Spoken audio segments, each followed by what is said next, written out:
Hello YouTube, thanks for watching. I'm Andy, I'm in West Wales, United Kingdom. This is my daily astrology forecast prediction, general look at the chart, a birth chart if you will for the day, at 8:32 a.m. on Thursday the 25th of January, I should know that. Thursday the 25th of January 2018. The moon entered Taurus yesterday at 1:39 p.m, 13:39 UK time, and all my times the UK, that's GMT or UTC, so that we see more patience, we see more diligence, and jobs that need that are good things to tackle now, because you don't have to be a Taurus to feel the influences of this coming in. The moon energy is very strong now because we're actually in the second quarter and we're coming up to full moon. So we're well past first quarter, which happened earlier in the week. We've gone through all that questioning ourselves about our plans. Now the general energy of the projects we're trying to do is getting its boots on if we're going by the moon, and we should be finding that anyway, even if we're not actually into astrology. It's just the way it goes. So the moon is very much in Taurus. By the way, in the human body, the neck, the throat, this kind of area, possibly the throat chakra, possibly the ability to speak out about things you need to speak out about. We can become very much aware of those, and if you've got to make an important speech, you might really want to stand up and go for it. Okay, so the moon's in Taurus. She's now 54.3% full. So yeah, halfway through the moon cycle, almost, or halfway through, no, just over quarter of the way. I mean, halfway to full moon. Full moon comes in on the 31st of January at 13:26 UK time. That is 24 minutes to 2 here in UK in the afternoon. And then the cycle continues. Once we get to full moon, the nature of the energy changes. It's bound to feel less energetic after we've just gone through the full moon experience, because that is the most powerful time. It's going to feel more energetic, more intense even than this. But as the moon begins then to wane, she goes on that waning cycle, it doesn't feel as if there's as much forward-moving energy to get us forward. And the reason for that is it's changed from pushing us forward to taking obstacles out of our way, because this plan is going to get us nowhere. Whatever, it might not even be a plan, just the way our life's going at the moment is going to get us nowhere unless we understand it and we are part of it. So the next bit is up to us in terms of putting the effort into it, but we can ask Grandmother Moon to remove the obstacles. Sorry if that's too airy-fairy for you, but I do come at this from a spiritual context, because that's the kind of work I do.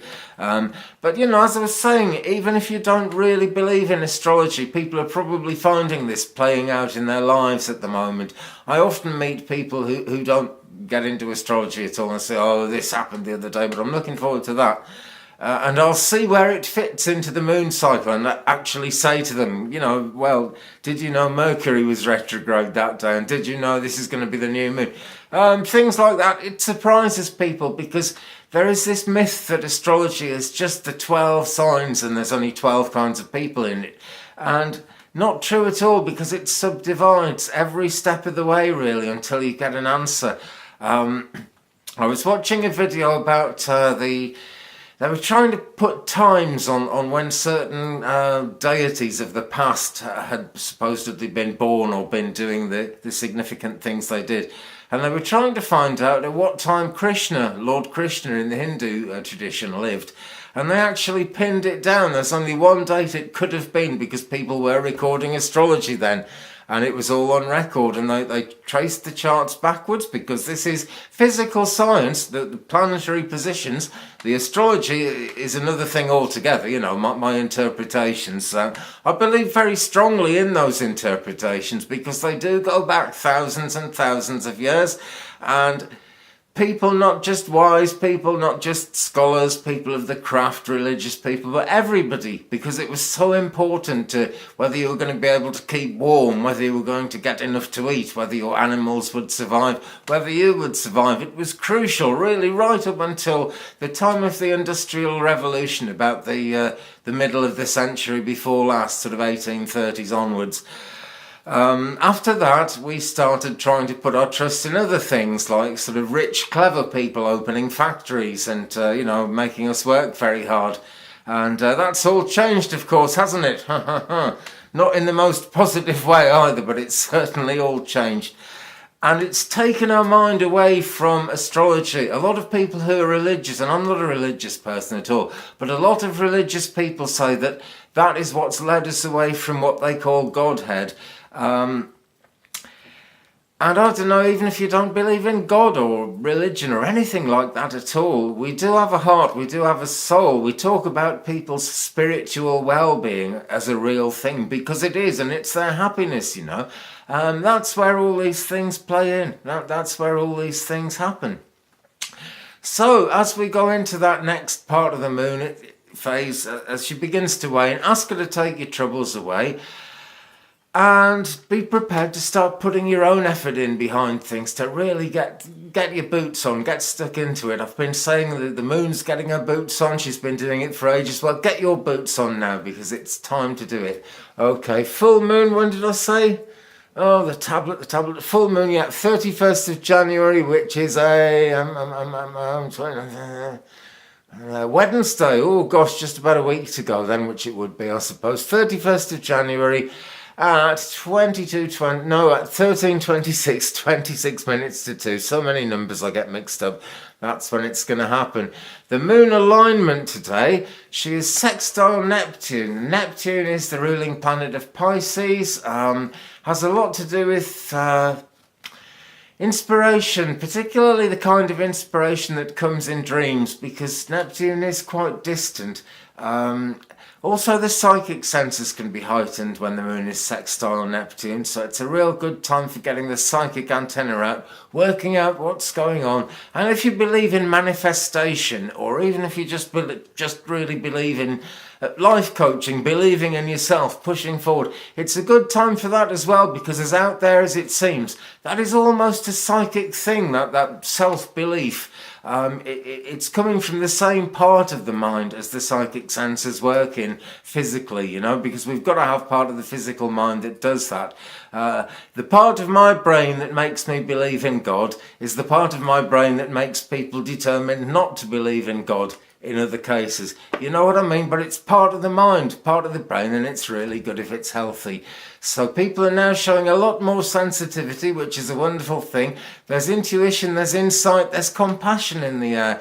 There are arguments and debates higher up in sort of hierarchical places at the moment. Leaders are going through a lot of struggles. I've noticed the UK government seem to be under siege. They're nearly always under siege, whichever kind of government they are, actually. And I wouldn't be surprised if that is because the Sun is square Jupiter and has been for a while. Now, let me see as well. Jupiter is void in Scorpio. Now, Jupiter, the ruling planet of Sagittarius, which is going on very much at the moment, coming to the fore very much at the moment, I should say. All about abundance, tolerating things as well, also reaching out to people, being sociable, insight and knowledge, so that, you know, it goes into the Neptune energy thing of it as well. But Jupiter basically now is void in Scorpio, so moral matters, legal matters, anything like that to do with the Sun squared Jupiter situation are really being inflated along the moral and legal lines. They're coming to the fore, and those are the reasons that the leaders are now giving for these broad sweeping actions. We'll just kind of forget about this whole tranche of such and such a population, or we'll bomb these people because we'll get the oil, that kind of thing. I'm only waving one hand because my other hand's got my ephemeris in it, you know. And I strongly recommend this if you want to get into astrology. It's quite a cheap book for what it is. You can get it on Amazon, put it up to the camera. Llewellyn's 2018 Pocket Planet. It's an ephemeris. Some people would call it an almanac. And it's an aspectarian. Well worth a look. Okay, let's have a look at the laws of physics for a change. In spaceweather.com, the solar wind speed is down again. It's getting a bit slower every day so far. 356.8 kilometers a second. The proton density 8.3 cubic centimeters.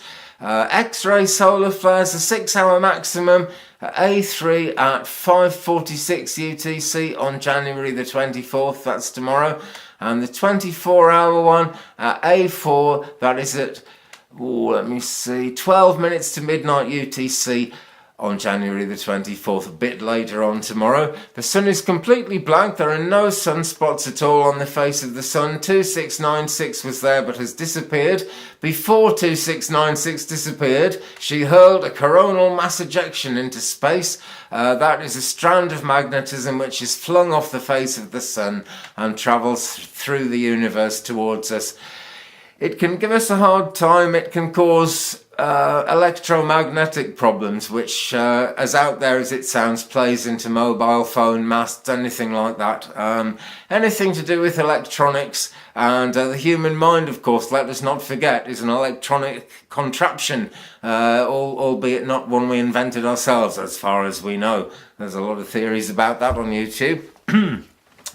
But yes, see that word melancholy, right? The end of melancholy, C-H-O-L-Y, choly, that relates to choline, and choline is the electrolyte which the brain tissue sits in and makes the brain work. It's not just happiness, sadness, that kind of thing. It's basically how effective we are, not just at work and stuff like that, but in living our own lives and actually how healthy the body is. It all has to do with choline. That's why people take fish oil. That's why omega-3s are. It's one reason they're as important as they are. Colloidal silver, cod liver oil, that kind of thing, all help with that. And so when we have this geomagnetic buffeting, we do feel it. Maybe we actually feel it in our hearts more than any of the spiritual stuff. It's quite possible. Something up there in the laws of physics is causing all these spiritual fluctuations that people feel. So I'm sure that one day science and spirituality are going to sort of meet up somewhere. That's something I've thought all my life, really. But yeah, spaceweather.com anyway, no great shakes. It's not showing anything to worry about. There are no large coronal holes on the Earth-facing side of the sun. It's been quite a while, so hopefully it'll be quite a while before any more comes, because they are where the solar wind comes from, and that is why the speed and the density are dropping, basically. So that's getting easier. The coronal mass ejection that I'm talking about, they have actually just updated this and said that it is going to miss the Earth. It's going to go quite close to it, and I dare say it'll play into the atmospherics. We might have some crazy weather, which we could do with in UK to clear the air, because it's just been dreek. Need some wild winds to blow it all out of the way without damaging anybody. That's what we need. Okay, so really all calm there on spaceweather.com. Farming and gardening, planting by the moon. There are various ways of following the biodynamic cycle. In the one I follow, I just go by the actual star sign that's in force in the day. And under a Taurus moon, which we've got at the moment, it's a root day in the biodynamic cycle. What are the three? There's three different ways of doing this, and it's fascinating. If you depend in any way on growing your own vegetables, and I'm trying to get as close as I can to self-sufficiency, because I'm prepping, you know, we're going to need all that stuff one day. Plant by the moon, you'd be amazed, but when you think about it, you know, all the soil and everything is to do with nature, isn't it? It's all about nature. And this planting by the moon thing isn't like having your horoscope done or something like that. It's all part of the way the planet works. There's the sidereal cycle. No, I think that's how you pronounce it anyway. There's the biodynamic cycle and there's the synodic cycle. Have a look at, let me see, gardenerscalendar.co.uk /moon_planting.asp. I'm sure if you type in the gardenerscalendar.co.uk moon phase, I'm sure you'll get it. Don't let me overcomplicate things for you. As we go on through the week, well, the next few days are certainly not uneventful. On the 26th, that is tomorrow, at 7:56 a.m, Mars enters Sagittarius. So, gosh, that is going to be interesting. Mars, the god of war thing, the ruling planet of Aries, and I must admit, I've met Arieses who I love. I've met Arieses that I just don't get on with. I don't like to use the word that begins with H, because you don't want that in your heart. I mean, what's the point? That is winding you up and using up your energy for nothing if you do the H-A-T-E thing. But so I've met Arieses that I love, and I've met Arieses that I dislike. It's one of those things. They don't seem to go terribly well with Sagittarians. And Jupiter, of course, is the next rock to Mars out there, if you think of third rock from the sun and that kind of thing.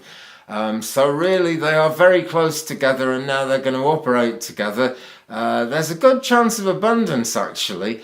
People may very well be more tolerant. People may be more kind of focused on social justice. So all this political craziness that's going on at the moment might throw out something of value. You never know. That's January the 26th. And then on January the 31st, we've got the full moon total lunar eclipse. Obviously, I'm going to do a separate video on that by itself. That's happening at 11 degrees, 37 minutes of Leo. And that is going to be at 8:27 a.m. UK time on the 31st of January. OMG, it's all happening. You can't beat an eclipse. January has been really intense. We started out with the biggest sort of full moon we'd ever had. And then the new moon after that was a real whopper as well. But we are getting the main things out of the way. And it's quite good, actually, because the lessons of this are then with us to play out for the rest of 2018, you know. No bad thing, really, to, you know, get your teeth into the meat right at the beginning. If you don't have your meat, you cannot have any pudding. How can you have any pudding if you don't have your meat?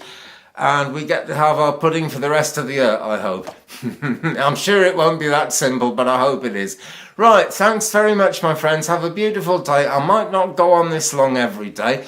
I've changed it a bit, right? I used to do one video, excuse me, I'd put it on Facebook and Instagram and various other places, and then YouTube as well. What I want to do now is do a separate video on YouTube every day that goes on a bit longer. I've actually been, let me see, it's going to be about 18 minutes by the time I finish today.